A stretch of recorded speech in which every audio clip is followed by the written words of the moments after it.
విక్రమ్ గారి movie flop అయిపోవాలని ఆయన వైఫ్ అయినటువంటి శైలజ గారు కోరుకున్నారు. ఆ విషయం మీకు తెలుసా?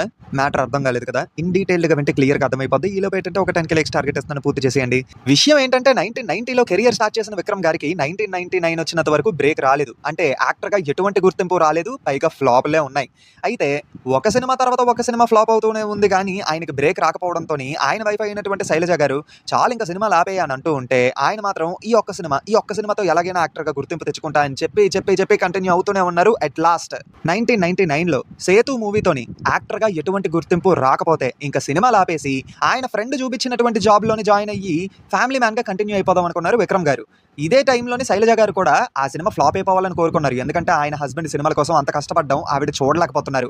కానీ కట్ చేస్తే 1999లో రిలీజ్ అయినటువంటి సేతు మూవీ బ్లాక్ బస్టర్ అయ్యి విక్రమ్ గారికి యాక్టర్ గా విపరీతమైన గుర్తింపు తీసుకొని వచ్చింది. ఆవిడ సినిమా ఫ్లాప్ అయిపోవాలనుకున్నారు, ఆయనకి మాత్రం సాలిడ్ బ్రేక్ వచ్చింది. ఇంకా ఆ తర్వాత నుంచి విక్రమ్ గారి ఏ సినిమా రిలీజ్ అయినా ఆవిడ కంటే పెద్ద ఫ్యాన్ ఇంకెవరూ లేరు అన్నట్టుగా ఉంటారట విక్రమ్ గారి వైఫ్ అయినటువంటి శైలజ గారు.